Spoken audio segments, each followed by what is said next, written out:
Hey guys, it's Aaron from the Close of Business or COB podcast. Me and my 3 wartime consiglieres are here, and we've got an excellent episode from our 3-part series focused on our college listeners and their experiences. Episode 1 is focused on the college experience, with episodes 2 and 3 going deeper into the career hunt and how to start your professional career on the right path. This stuff is coming to you from 4 young Black & Veatch professionals, and you know why? We've been there, and we want to be there for you. Our lineup today has college Oscars, burning questions from our college listeners, and capping it off with a quiz that is sure to expose me for the millennial fraud that I am. And with that, we're off work and ready for some pound sign real talk. Coming to you live from 4 people who have never Googled how to make a podcast, this is COB. Let's get at it.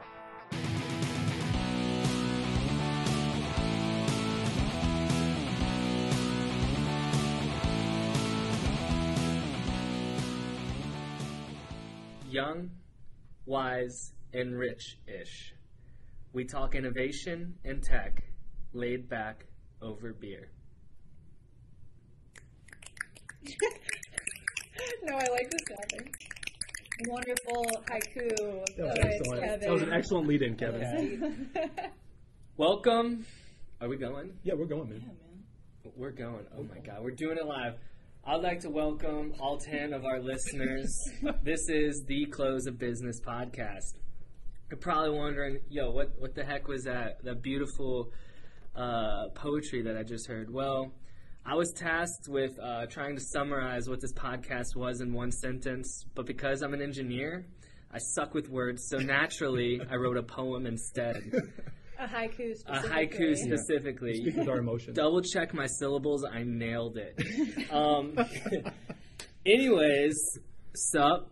The air is crispy fresh, like Tom Haverford. The grass is finally done growing, which means no more mowing the lawn. Football is back. Whoop, whoop. And Yes, with sir. that being said, I would like to first go around and introduce ourselves the NFL way.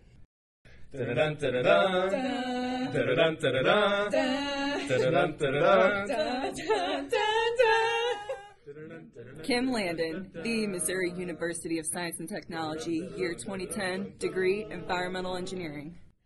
Becca Schmidt, the University of Kansas, Rock Chalk, year 2016, Mechanical Engineering. Aaron Kilstoff, Iowa State University, Mechanical Engineering, 2012. Kevin Flaker, the Missouri University of Science and Technology, class of 2015, Electrical Engineering.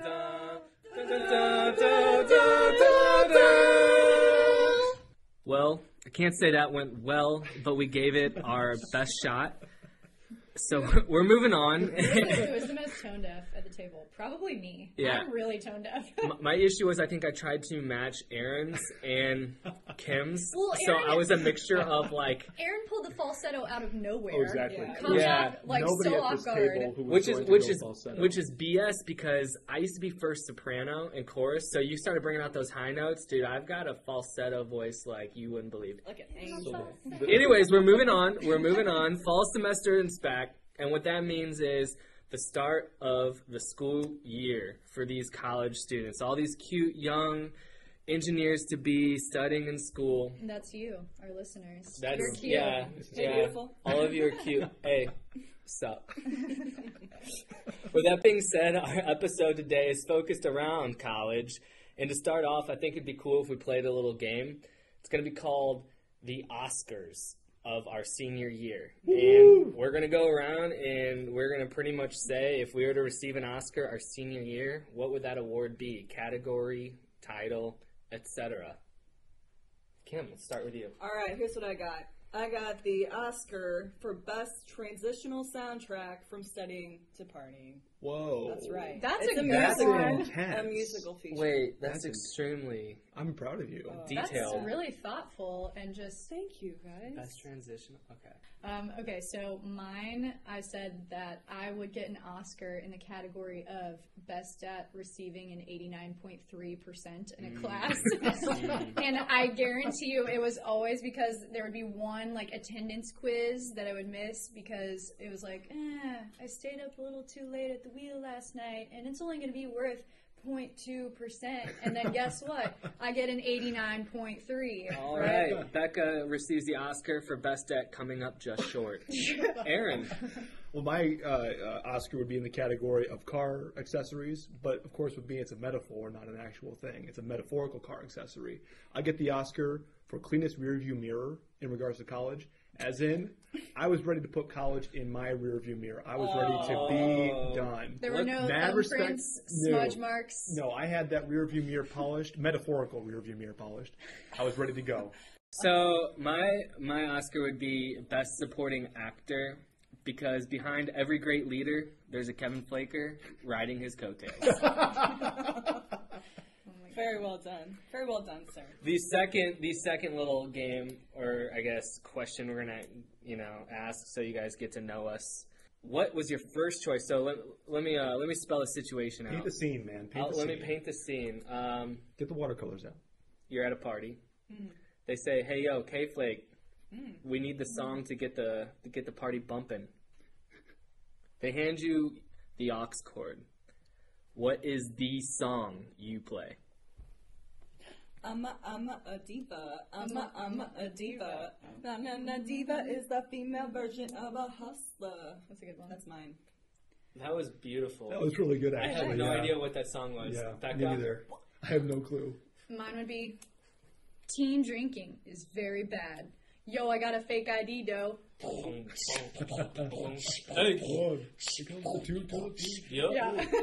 Yep. That was Tipsy for all of you that don't know. The club remix, just to specify. I'm surprised. I'm kind of going against type here because mine was a little more house music. Okay. I'm getting some surprise looks here.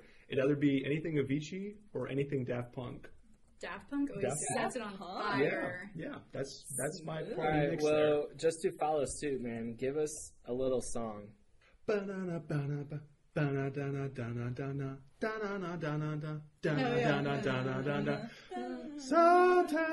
I got a good feeling.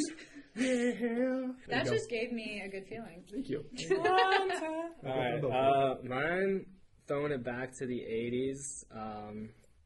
Turn around every now and then, I get a little bit lonely and you never come around. Total Eclipse of the Heart. That was good. Very Respect, nice. man. That's like for me, that's like a middle of the night type thing, True. or like end of the night. So typically, by the time they're handing me the aux cord, we're already It already is the end of the night. We're already there. They've already gone through the A list. Yeah. Now they're at the K list. But now they're at the Kevin Flaker. Yeah.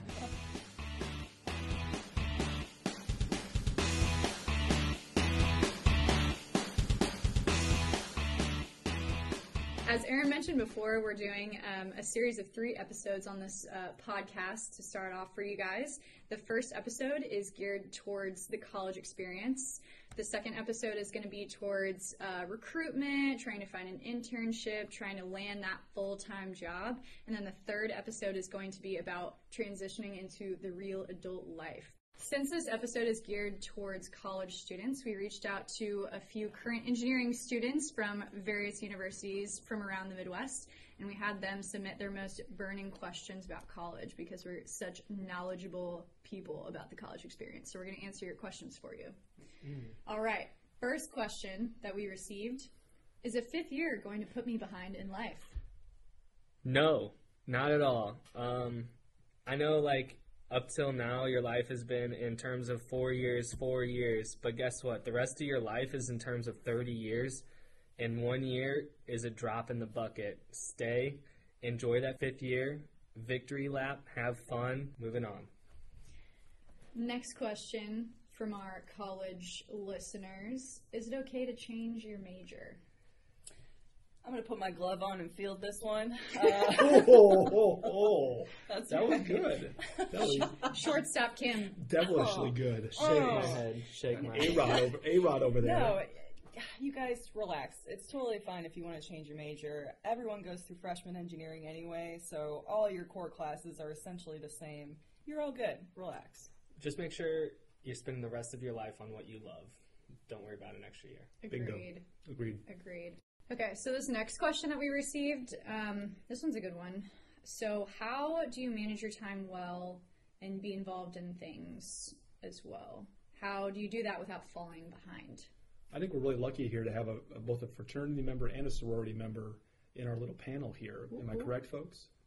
Yeah. You're lucky. You're lucky to be blessed by our presence. I guess I'll get the ball rolling. How do you manage your time well?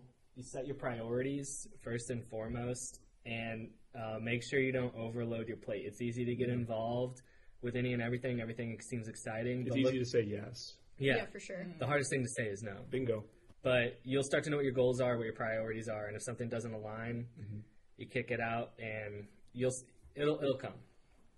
I think it's important to figure out how to integrate your social life into your education life too, because like your social life is what genuinely keeps you happy. You gotta be happy, right? So like for me, if I knew that I wanted to do something with my friends at the end of the week, I'd be like, okay, these are all the things that I have to get done. Here are my specific deadlines, and I'm gonna plan out exactly what I'm gonna do each day to make sure I can get things done by Thursday. If I want to go have fun with my friends on Thursday night, I prioritize my work and I make sure I get it done by then. Well, the main thing for me was discipline, honestly. So finding your focus environment and sticking to it, it's all about discipline. Yeah, if that means you have to go to the library and lock yourself in solitary confinement, that's what you need to do to get your stuff done. Exactly. Right? Yeah. Right. All right. Okay. This is a funny one. What's your favorite pickup line at a party? Ooh. Yikes. See, these are the hard-hitting questions got that this. matter. This is I got this. You ready? Landon's going first. Hi, my name is Kim, but you can call me tonight. Whoa! I got it. That's a good one. That's good. What's up? Yeah. Okay, boys, if you want the pickup line that is going to be the most effective, it may not be the most creative or exciting, but most effective, all you have to say is, hey, can I buy you a drink? And every girl will say yes. Fist Good bump. Right? Fist bump. Right? That's the most effective one right there. That's a good Simple, point. straight to the point, and you just make You're the drive. offering Exactly. something that they can't turn down. Exactly. Just saying. All right, I've got two, but you can cut me at any point in time. First one. Hi, I'm Date Mike. Nice to meet me. How do you like your eggs in the morning? But my for serious one, it's like, hey, I've got Skittles in my mouth. Want to taste my rainbow? It's really Oh, God. Oh, gross. Oh man. I'm, All right. I'm really... And we all barfed in our mouths just a little bit, so moving on. Oh my god. Okay, next question, more of a serious one. Thank you for whoever submitted this. Not a problem. And not thanking the person, just kidding, the last one was funny. So, this question is, what is a good way to save money? The best way to save money, obviously, is to take advantage of the things you already paid for. If you have a food plan, you should never be eating out, just period. If you live in the dorms, like that's where you live, and don't be driving your car all over the place. Use the resources that you have been paying for to the fullest extent. Simple. And buy beer 30. It's cheap and it gets the job done. So the next question submitted from our college listeners was, how much does the 4.0 matter? I'm going to go ahead and take this one for myself, if you guys don't mind. Go for it. Do So I'm it. the poster child for not having a 4.0. 89.3 all the way. Mediocre. The 4.0 doesn't matter that much at all.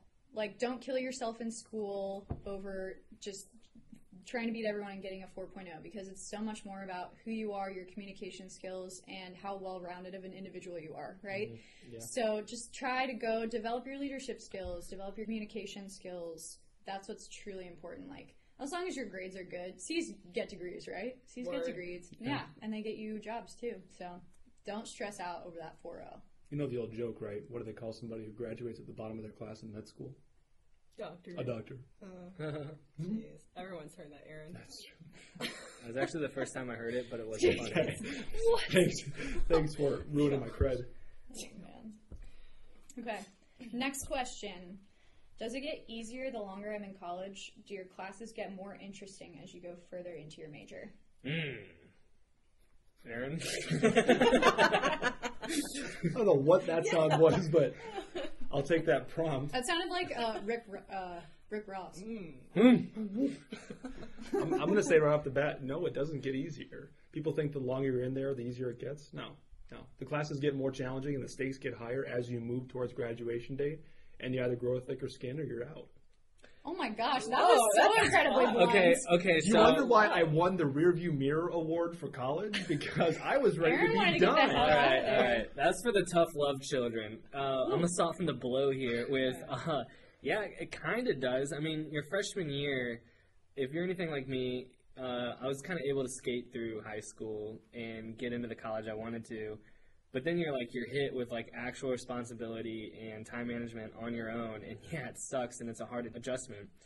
But as soon as you get used to that, it gets easier, not as in the technical aspects get easier, but from the standpoint of you know the swing of things, you know how to work, you know how to manage your time, and you can pull yourself away from your friends to study when you need to.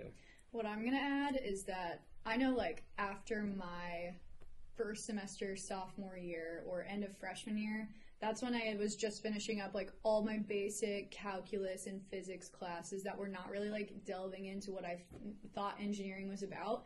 So I was kind of bored, not really focused at all. So the end of your sophomore year, that's when you really start getting into your technical classes and the stuff that you're going to be applying for your career. And yeah, they were harder, but I was so much more engaged. Yep. So in some ways, it made it easier because I was interested. You know what I mean? For sure. True. Yeah. And you could directly see the path from that class to what you're wanting to do in your career. Yeah, absolutely. You can see the light at the end of the tunnel. Mm. It's a dark tunnel the first 3 semesters, people. I'm going to say only one word, probably from the wisest person I know. Retweet. Oh! Retweet for everybody. That's you, man. Oh, hey, this is bad radio, but my eyes are glistening because she was quoting me. I am the wisest person. This is true. Next question. Is studying abroad worth it? So I studied abroad, and it was the best experience of my college career, for sure. Especially because it was after my sophomore year, right at that point, like I said, where I was kind of questioning what I wanted to do. And I studied abroad and did an engineering program in Australia, and it just made me fall in love with what I was doing. And I got out of my comfort zone. I went with nobody that I knew, students from all over the United States, and I was, thrown into a completely different culture for 2 months. And it was the best experience I've ever had. A lot of students are worried, hey, am I going to get behind in school if I study abroad? If you go for a semester, possibly, but like Kevin said before, 5th years are fun. Own that. Yeah. Own that. But also you could be like me, do a summer program, and then you'll actually get ahead. Agreed. Yeah. And a big positive about studying abroad, especially for international companies, which a lot of companies like Black & Veatch operate around the world. Speaking from Black & Veatch's point of view, we love to see that you're willing to immerse yourself in a different culture, because a lot of the projects you'll be working on aren't in the United States, and to have that on your resume, you're willing to step out of your comfort zone, that really speaks a ton towards your character. On a more serious note, Yeah, more serious. we actually did receive this question. Does sleeping with a lot of women look bad? Hey, Do you, boo-boo? you do you. Oh, God. Oh, no. That was graceful, by the way. That was very graceful. All right. To contrast from that question, the next question is, should I get married in college? Hey, Once again, doll, you do you, boo-boo. only thing you should be married to is the money. Ooh. The money, Hey, the money hey. and the hustle. Yeah, the money, Hey. the hustle, the grind. In the great words of Future Hendrix, chase a check, never chase a Chick? Wish. chick. Yeah, there we go. No, he said check. Did he mean CZECH? Chase a check? Like a Czechoslovakian? Yeah, what are you talking about? Yeah, I mean, obviously Eastern European girls have their thing, Aaron. Yeah, so That's what I heard. So our final response to this question is, if you're currently dating a Czechoslovakian woman, marry her now.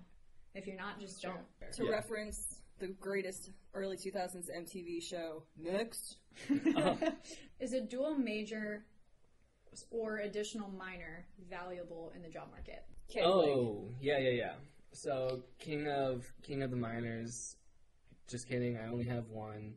Yes and no. Honestly, you're not going to get hired because you have a minor. You want to get a minor if that's something that interests you, if that's something that, you're a credit hour away from, and it's something that maybe you want to pursue a master's degree in the future, then go ahead and grab that minor. I wouldn't spend a semester getting a minor. It's not going to play out as far as like a monetary or a getting hired standpoint. I'm going to tack on one caveat: second language. If that minor's a second language, and that's what my minor is in. My minor is in Russian, and I'm not saying that I specifically went after the Russian minor because I'm going to land a job in Russia. I did it because it's something I did in high school. It's something I was passionate about.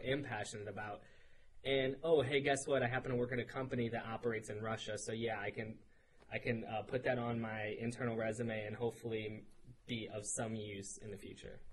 Still skeptical of your Russian minor, just saying. Yeah, I don't speak it much because I'm a humble guy and I don't like to brag.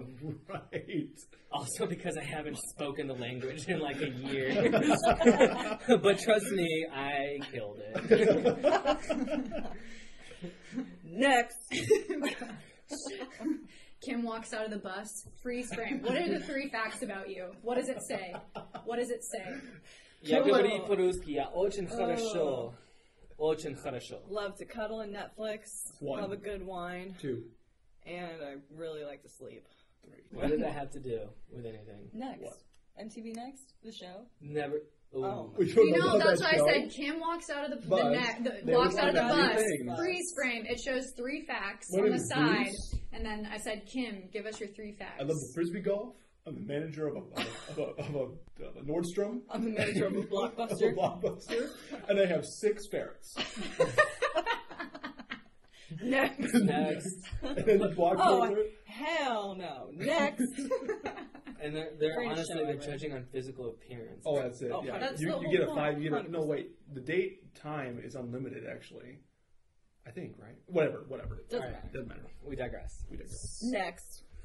This question is a big one. What extracurricular activities look good on a resume? So really anything can be like a good extracurricular activity to put on a resume. I mean, if you're passionate about something or you're passionate about an organization or a group or even like some sort of community activity, just dive into that, get involved, and then put that on your resume. At least like make that the highlight of something that you've spent your extra time doing. And if it offers a leadership position, then totally take that and then make that like the main highlight of your extracurricular activities on your resume. Yeah, totally. So that leads like kind of right into what I was going to say is I know I had a lot of friends that did a lot with a lot of different organizations, but they just kind of held entry roles. And I think most recruiters can see beyond that. Instead of just signing up for a lot of different organizations, I chose the route of just sticking with one and solely focusing most of my attention on that one to where I was able to rise up and, you know, become a strong leader within that one organization. I think that resonates a lot more with recruiters than having 5 organizations but no leadership roles. Agreed. My philosophy is make them remember you. Meaning if you're going to be a part of an organization, they should remember you after you leave. You should have made some indelible mark on that organization. I like that. Make them remember you. Really good. And little teaser here, guess who's going to write you a letter of recommendation when you're looking for a job? The advisor of that committee, of that group. That's a good lead. That's a little college hack right there. Yeah, totally. Do not forget it. Life hack. For me, I just focused on what organizations are going to help me develop as a person. So I got involved with Greek Life because I felt like there was opportunities for me to develop. It got me out of my shell. It made me more outgoing. It made me get out of my comfort zone. It gave me mentorship opportunities. It gave me leadership opportunities. Like, I felt like that in particular developed me very roundly as a person. And there's a lot of organizations that'll give you that opportunity. Back to what Kim said, just find what you're passionate about. Next question is, how do I make new friends in college? And I think that Kevin and I can both answer this very honestly, both Because they were members the of Greek Life. They were the only ones to have friends in college. Hey, honestly, No, speak for yourself. I know. Hey, I'm speaking for myself. pay for your friends. Join Greek Life. We Just don't have buy no them. friends. We just We pay don't. for Yeah, them. just buy them. Come on. So easy that way. Hey, just I'll go. be your friend. Just a couple $100 a semester, and you've got 40 of your best friends. Or you can just pay us, we'll be your friends. This is true. Yeah. We're cheaper. Cheaper's not always better. All right. Start. How do you deal with a bad roommate? The best approach to dealing with a bad roommate, in my opinion, is going past the first and second and third stage reaction to them, which is like the anger, the hatred, the planning for their death kind of thing.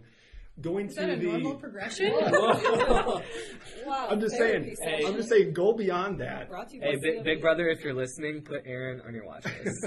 I'm just saying.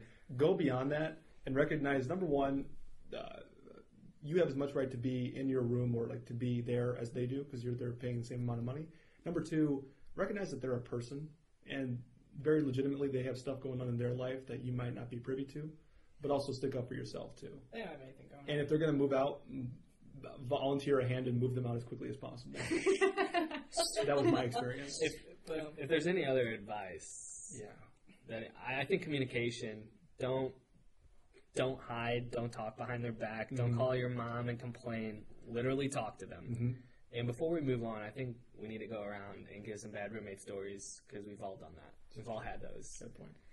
My bad roommate story actually comes from one of my best roommates. I chose to room with him a couple times, but I remember one night waking up to him peeing on my backpack and my desk.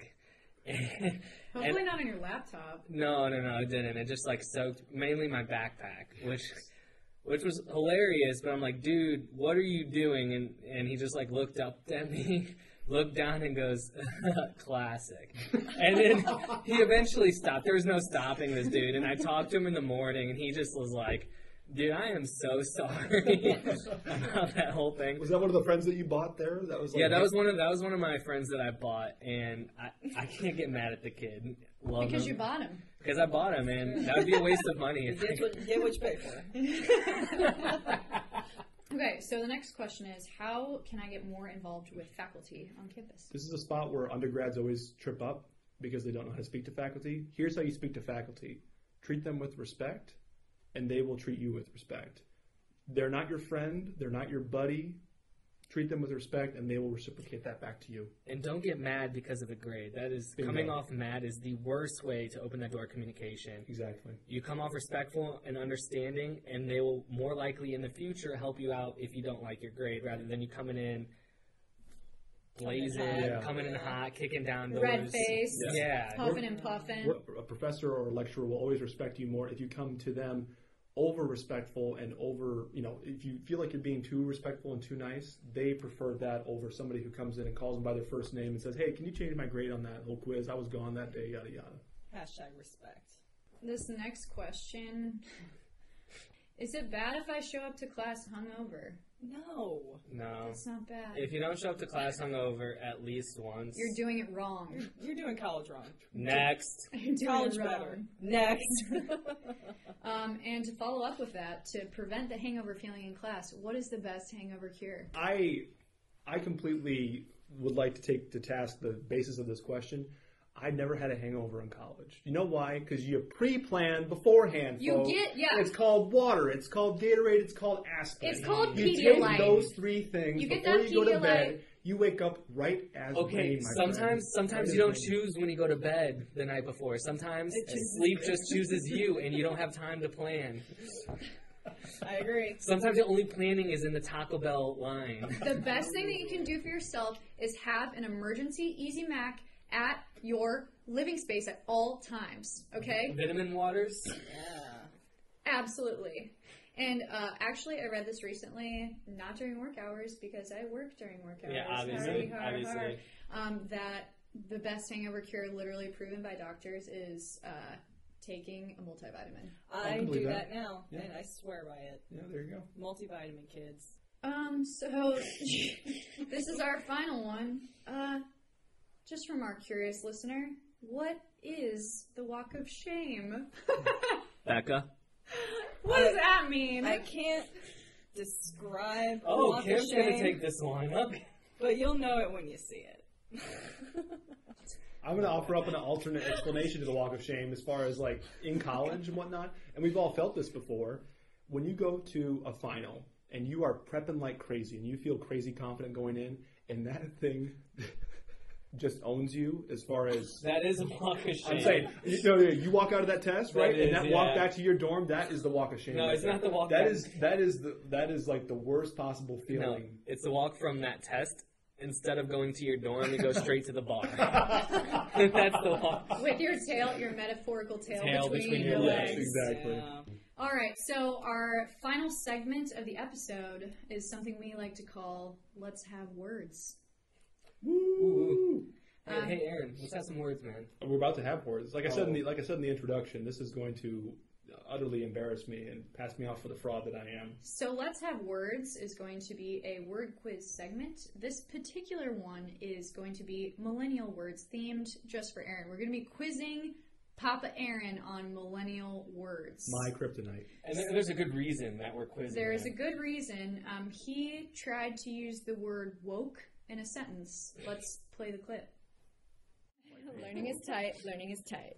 Learning is woke. Did I use that right? No, Aaron, please.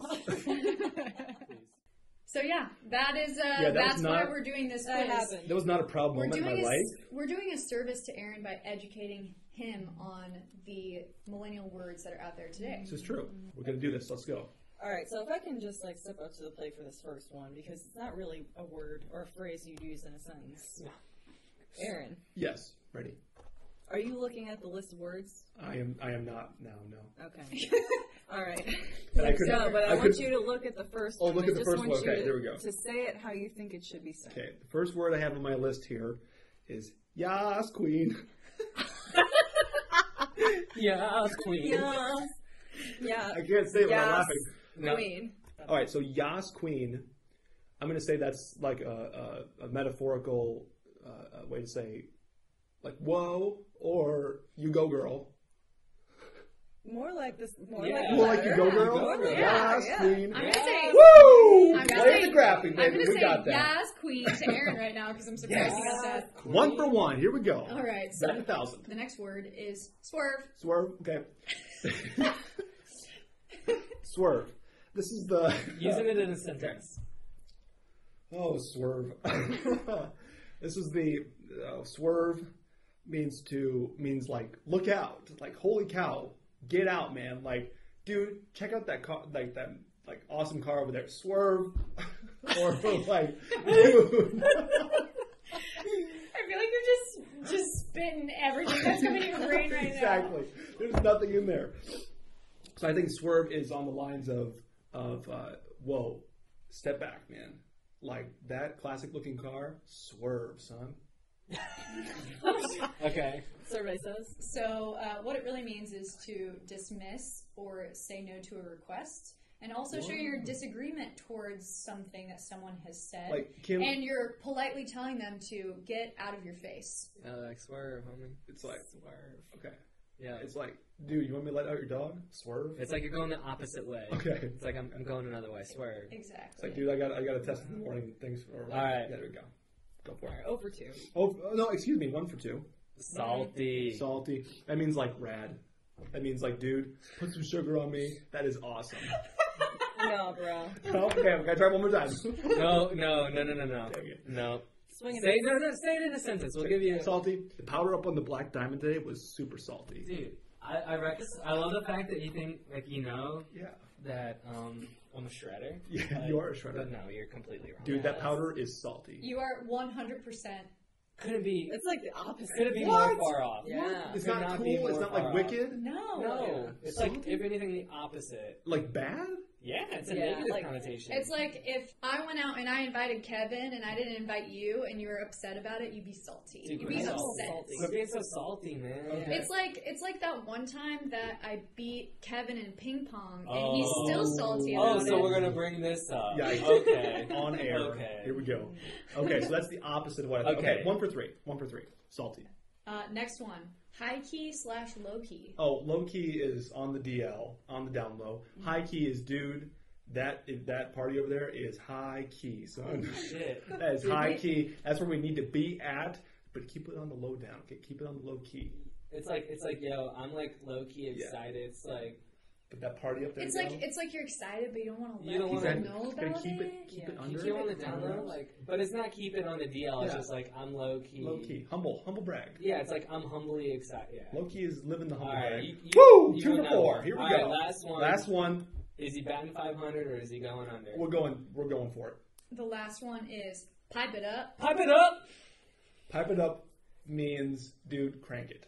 This is my jam. Pipe it up, or pipe it up means, dude, put some amps to that, or put some volume to it, because that is rad. You mean Like, some dude, DVs? that song, that Daft Punk song over there, dude, pipe it up. We're about to That one over here. we're about to get lit, son. It's kind of like turn up, like pipe it up, turn up. Yeah. You know what I mean? I think he nailed it. Woo! That Yes, makes sir. sense. 3, 4, 5. I'm That radio, impressed. That was a 3, great 4, 5, episode. my friends. I'm putting that on the scoreboard.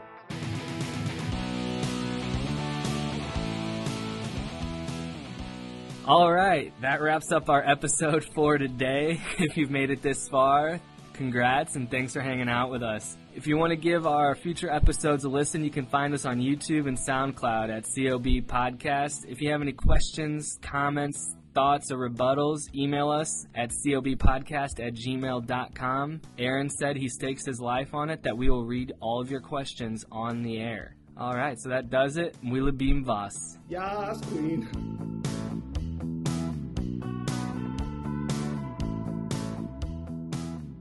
The views and opinions expressed in this episode are those of the individuals and do not necessarily reflect the official policy or position of Black & Beach.